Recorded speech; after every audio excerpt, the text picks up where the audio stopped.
오늘 하나님께서 우리에게 주신 말씀은 디모데후서 1장 8절에서 10절 말씀입니다. 디모데후서 1장 8절에서 10절 말씀, 신약성경 343페이지입니다.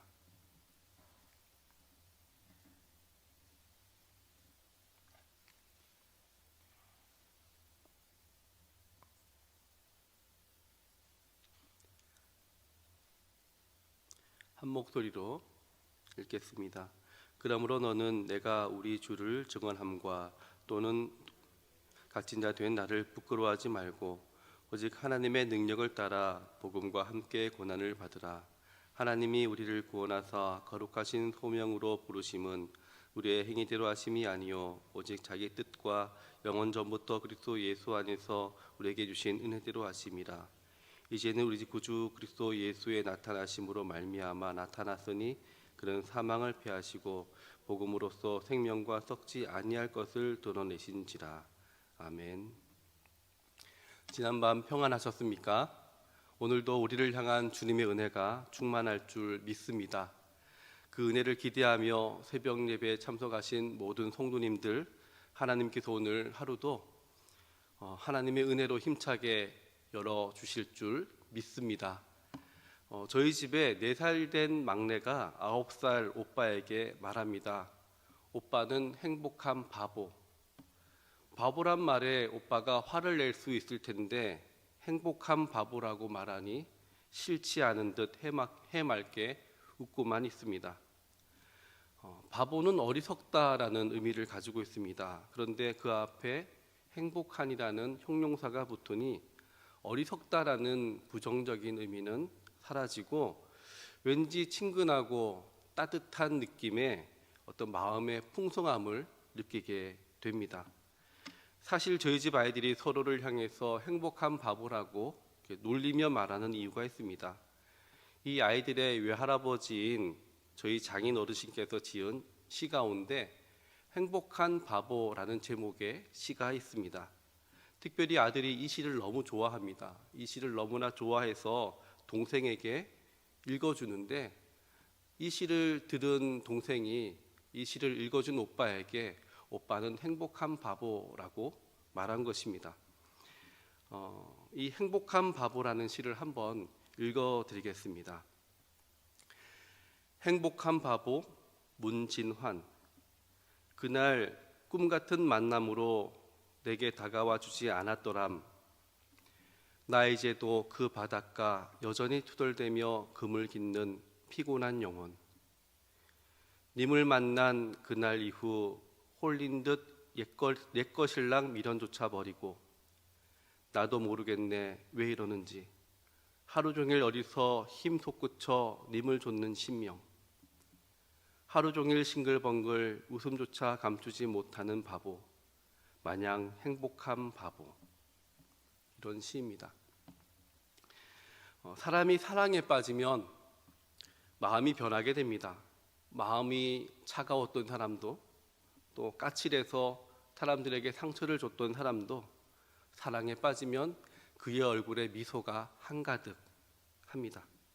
하루 종일 싱글벙글 웃음조차 감추지 못한 모습이 마치 바보 같습니다.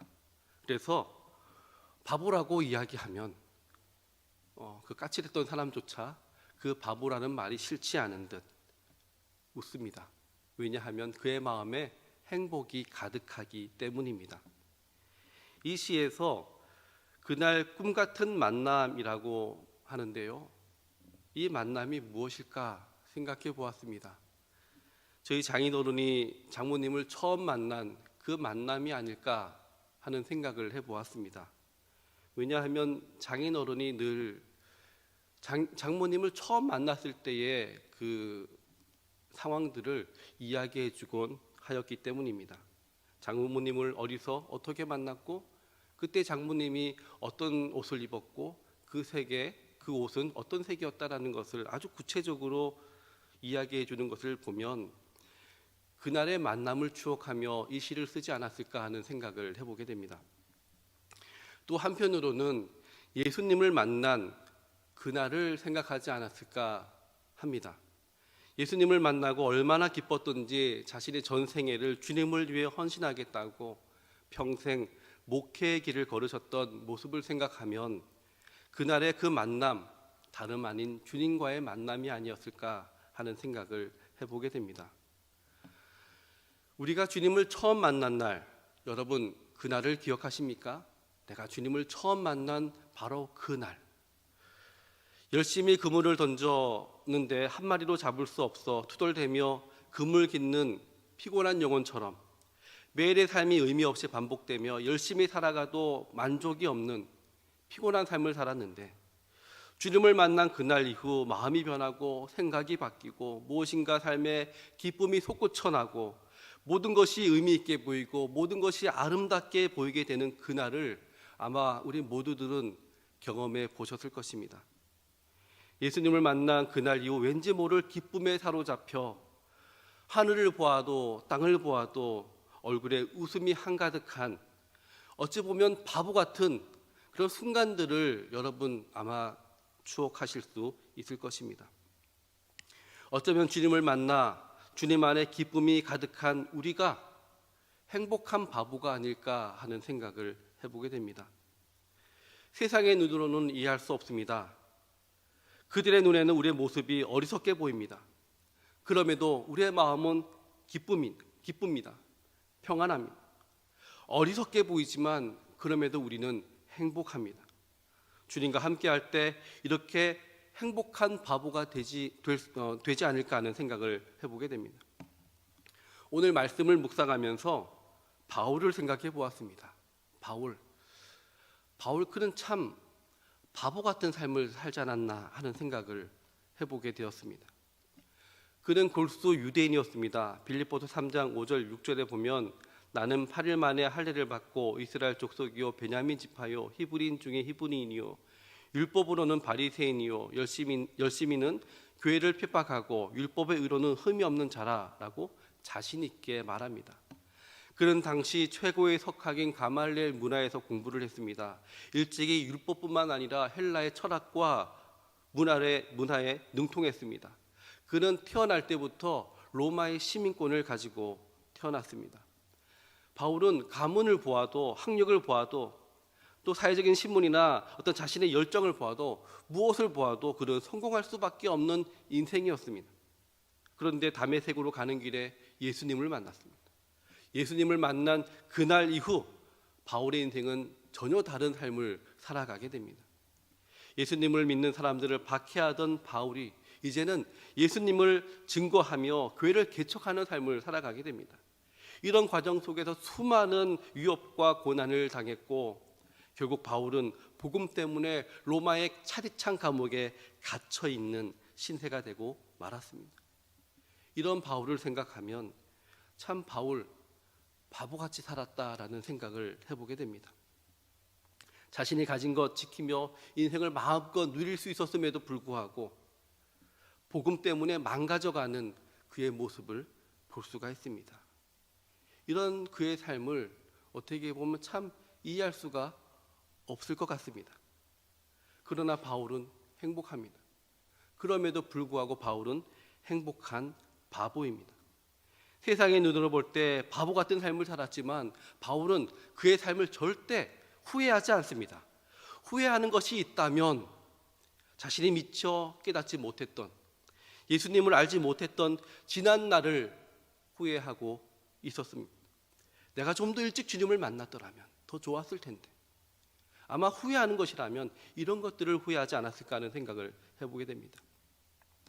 코로나19로 모든 사람들이 방역에 민감합니다. 이러한 민감한 감정들이 때때로 교회를 향하고 믿는 성도들을 향할 때가 있습니다. 이런 시국에 사람들이 모여서 예배를 하다니 이해할 수가 없어 라고 생각하면서 비난을 할 때가 있습니다. 어떻게 보면 세상의 눈에는 믿는 성도들이 어리석게 보일 수 있을 것입니다. 바보 같을 수 있을 것입니다. 그러나 우리들이 볼 때 성도들이 함께 모여 예배하는 것, 이것이 얼마나 큰 기쁨인지 모릅니다. 얼마나 큰 감격인지 우리는 말로 다 설명할 수가 없습니다. 그래서 너무나 행복한 것입니다.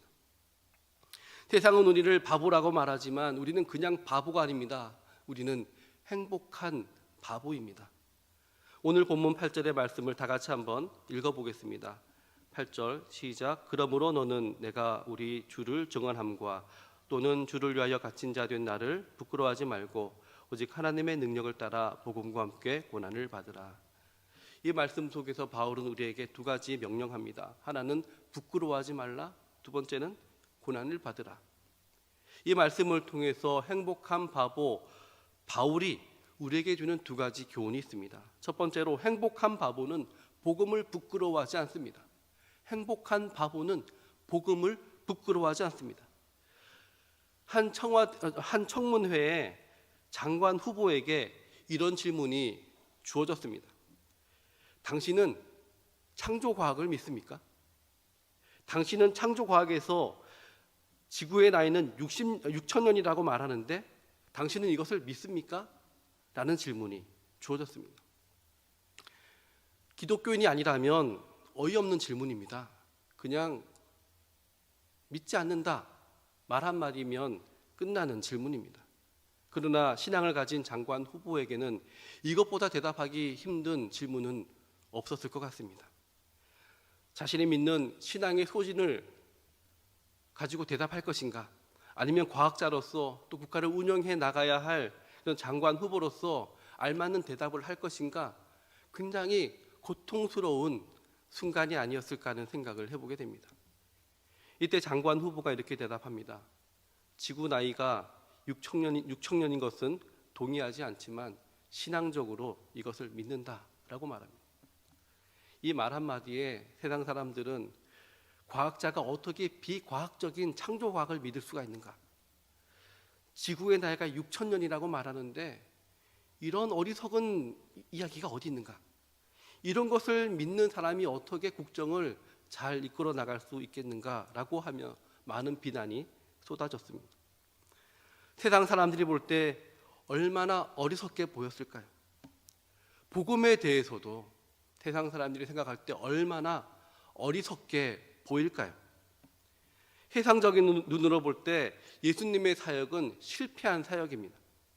예수님은 십자가에 처형당하여 죽은 죄수입니다. 그렇기 때문에 예수님을 따르는 바울, 그의 바울의 모습 또한 참 어리석게 보였을 것입니다. 기껏 열심히 복음을 전하였는데 현실은 차디찬 감옥에 갇혀 있습니다. 주님을 위해서 열심히 헌신했다면 복을 받아야지 왜 저러고 있는가? 사람들은 비난했을 것입니다. 그러나 바울은 말합니다. 나는 내가 우리 주를 증언함과 또 주를 위하여 갇힌 자 된 나를 부끄러워하지 말고 라고 말합니다. 복음을 부끄러워하지 말고 또 복음을 위하여 고난받는 나를 부끄러워하지 말 것을 말하고 있습니다. 로마서 1장 16절에 바울은 말합니다. 내가 복음을 부끄러워하지 아니하노니 이 복음은 모든 믿는 자에게 구원을 주시는 하나님의 능력이 됨이라. 바울은 단 한 번도 복음을 부끄러워한 적이 없습니다. 또한 복음을 전함으로 인해서 자신이 받는 그 고난을 단 한 번도 부끄럽다라고 생각해 본 적이 없습니다. 왜냐하면 바울은 그 복음의 능력을 알았기 때문입니다. 오늘 우리 디모데후서 1장 7절에 보니까 하나님이 우리에게 주신 것을 이야기하는데요. 하나님이 우리에게 주신 것은 오직 능력과 사랑과 절제라고 말합니다. 하나님이 우리에게 능력을 주셨습니다. 우리가 그 능력을 할 때 우리는 부끄럽지 않습니다. 우리에게 주어진 고난도 넉넉히 받아들이고 극복할 수 있습니다. 오늘 말씀 속에서 하나님의 능력, 이 능력을 두 가지 모습으로 우리에게 말씀해 주는데요. 첫 번째로 우리를 위해서 하나님이 행하신 것이고, 두 번째로 우리에게 하나님이 보여주신 것입니다. 우리를 위해서 하나님이 행하신 것, 또 우리에게 하나님이 보여주신 것입니다.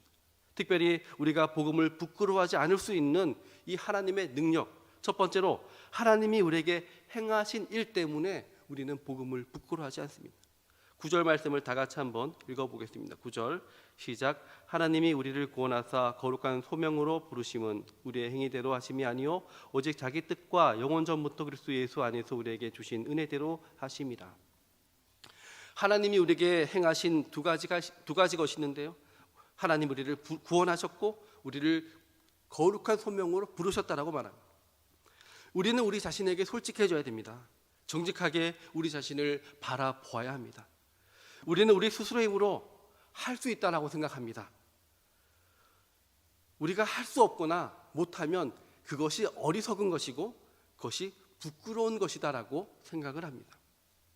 우리는 우리가 할 수 있는 것을 자랑하고 우리가 할 수 없는 것에 대해서 부끄러움을 느낍니다. 만약 우리가 우리를 구원하고 우리 스스로 거룩함을 살 수 있다면 오히려 그것은 부끄러운 일입니다. 왜냐하면 우리가 이렇게 살 수 없기 때문입니다. 반면 우리가 할 수 없는 것을 할 수 없다라고 말하는 것은 절대 부끄러운 것이 아닙니다. 왜냐? 할 수 없는 일이기 때문입니다. 9절 말씀에 보면 이런 말입니다. 우리의 행위대로 하심이 아니요 오직 자기의 뜻과 영혼 전모터 그리스도 예수 안에서 우리에게 주신 은혜대로 하심이다 라고 말합니다. 우리의 행위대로 하심이 아니요 우리의 능력으로 할 수 없다라는 것입니다. 오로지 하나님의 능력으로 하신 것입니다. 하나님의 선하신 뜻 안에서 하나님의 전적인 은혜로 된 것입니다. 그러니 부끄러워할 필요가 없습니다. 믿음으로 받아들이면 되는 것입니다. 전에 아주 중요한 시험에서 떨어진 적이 있습니다. 몇 달을 준비했습니다. 될 것이라는 자신감이 있었습니다. 그런데 막상 떨어지고 나니 실망감이 이만저만이 아니었습니다. 무엇보다 아내에게 미안했습니다.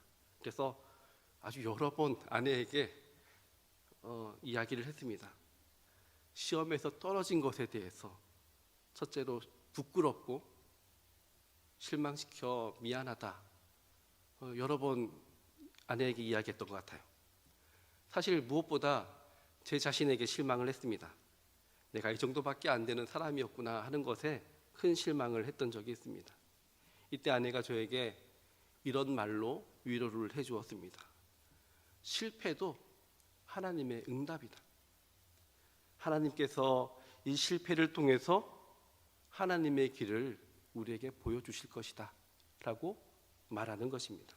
이 말에 참 위로를 받았던 것 같습니다. 그래, 비록 실패했지만 이 실패 또한 하나님의 응답이지, 내가 될 것이다 라고 생각했던 것이 오히려 나의 교만이었고 또 그렇기 때문에 더 부끄러운 것이 아닌가 하는 생각을 해보았습니다.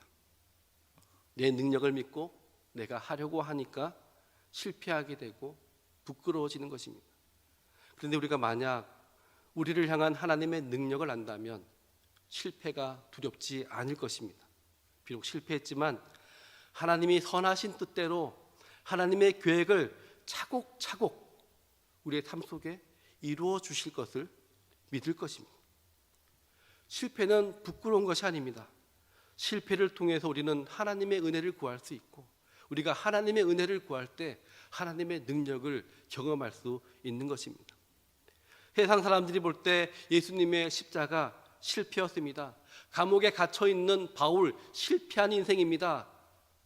그래서 부끄럽습니다. 부끄럽다라고 생각할 것입니다. 그러나 예수님도 바울도 실패하지 않았습니다. 십자가가 없이 구원이 없기 때문입니다. 구원을 이루기 위해서 십자가를 지신 것입니다. 예수님은 십자가의 그 고난을 통해서 우리를 향한 구원을 완성시켜 주었습니다. 이것이 우리를 구원하시고 우리를 거룩한 소명으로 불러주신 하나님의 능력입니다. 우리가 그 하나님의 능력을 안다면 우리는 부끄럽지 않을 수 있습니다. 하나님의 능력을 알았던 바울, 사람들은 미련하다, 바보 같아 말하지만 바울은 복음을 부끄러워하지 않았습니다. 복음 때문에 마냥 행복합니다. 그래서 바울은 행복한 바보가 되었습니다. 두 번째로 행복한 바보는 고난을 피하지 않습니다. 행복한 바보는 고난을 피하지 않습니다. 바울은 오직 하나님의 능력을 따라 복음과 함께 고난을 받으라라고 권면합니다. 여기서 고난을 받으라라는 말은 고난을 함께 나누라, 그리고 고난의 자리에 참여하라라는 의미가 있습니다. 사람들은 누구나 고난을 피하고 싶어 합니다. 상대방의 고난을 애써 회피하려고 합니다. 지그시 두 눈을 감습니다. 그러나 행복한 바울은 고난을 피하지 않습니다. 애써 고난의 자리에 들어갑니다. 어쩌면 미련하게 고난을 당합니다. 바보같이 고난을 당하는 것입니다. 그런데 그 고난이 기쁩니다. 고난당해 행복합니다. 세상 사람들이 볼 때 너무나도 미련하고 바보같이 보일 수 있지만 그 사람은 행복한 바보입니다. 바울은 우리에게 너희도 고난을 받으라 라고 말할 수 있는 이유는 오직 하나님의 능력을 따라 우리가 고난을 받을 수 있기 때문이다 라고 말하고 있습니다. 그럼 어떻게 그 능력을 우리에게 주시는가? 10절 말씀을 다 같이 한번 살펴보겠습니다. 10절 말씀 같이 읽어보겠습니다. 이제는 우리 구주 그리스도 예수의 나타나심으로 말미암아 나타났으니 그는 사망을 패하시고 복음으로써 생명과 썩지 아니할 것을 드러내신지라. 아멘. 하나님이 우리에게 보여주신 것이 있는데요, 그것은 예수 그리스도이십니다. 예수의 나타나심으로 하나님이 예수님을 우리에게 보여주시고 우리에게 고난을 감당할 능력을 주신 것입니다. 사랑하는 성도 여러분, 우리의 삶 속에서 예수님이 우리의 삶에 나타나셨습니다.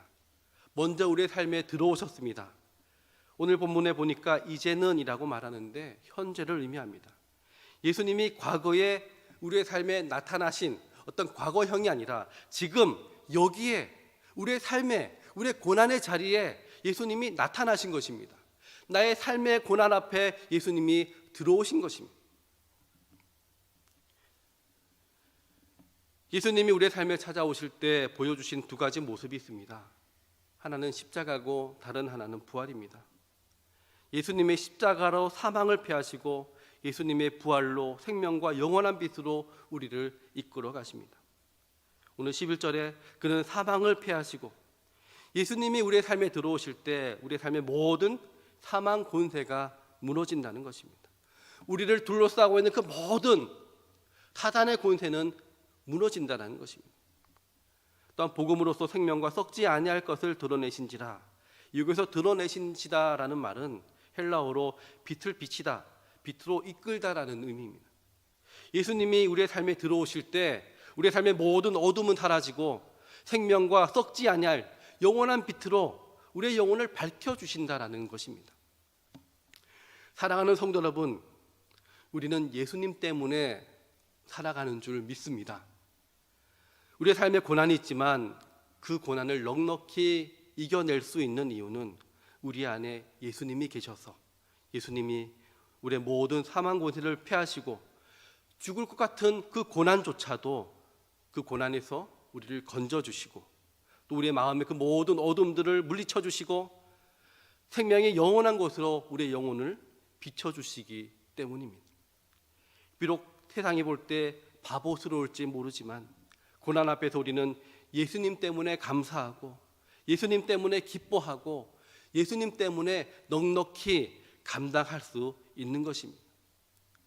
바울은 참 바보같이 살았습니다.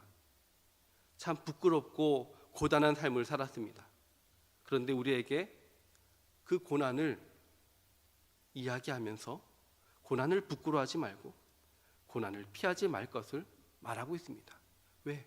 예수님 때문에요. 예수님이 우리의 삶에 들어오신다면, 예수님이 우리와 함께 하신다면 이 고난 넉넉히 이겨낼 수 있기 때문입니다. 오히려 이 고난당하는, 예수님과 함께 고난당함이 우리에게 큰 기쁨이요 큰 행복을 줄 수 있을 것이기에 바울은 너희도 부끄러워하지 말고 고난당할 것을 말하고 있는 것입니다. 우리가 하나님이 예수님을 통해서 행하신 일과 보여주신 일을 안다면 우리는 주님과 동행하게 될 것입니다. 하나님의 능력과 하나님의 은혜를 경험하게 될 것입니다. 비록 세상에서 부끄러운 일을 당하고 고난을 당하여 바보같이 보일 수 있지만 그럼에도 불구하고 우리는 행복할 것입니다. 행복한 바보처럼 하나님의 은혜와 능력 가운데 살게 될 줄 믿습니다. 기도하겠습니다. 하나님 아버지 감사합니다. 우리의 삶에 먼저 찾아와 주시고 우리의 마음을 변화시켜 주시고 우리의 삶의 의미와 동기와 목적이 나를 위한 것이 아닌 오로지 주님을 위한 것으로 바꿔주시고 그 속에 감당할 수 없는 기쁨과 행복을 누리게 하시니 감사합니다. 주님이 우리를 사랑하신 그 사랑은 세상이 이해할 수 없는 사랑입니다. 그 사랑으로 우리가 주님을 사랑할 때 세상이 어찌 우리를 이해할 수 있겠습니까? 마냥 바보라 놀려댈지 모르다 그 바보란 소리가 우리의 마음에 상처를 주기보다 오히려 그 말이 더 기쁨으로 큰 행복으로 우리에게 다가오는 것은 우리가 행복한 바보이기 때문인 줄 믿습니다. 하나님, 이 시간 우리가 행복한 바보가 되길 원합니다. 이 세상에서 주님만을 섬기는 행복한 바보가 되길 원합니다. 복음을 결코 부끄러워하지 아니하고 주님을 위해서 고난당함을 결코 부끄럽게 여기지 아니하고 오히려 주님을 위해서 고난의 자리, 사명의 자리로 뛰어들어가 미련하게 하나님을 섬기며 헌신하게 하여 주시옵소서. 비록 바보 같지만 오직 예수님 때문에 살아가는 우리 모두가 되게 하여 주시옵소서.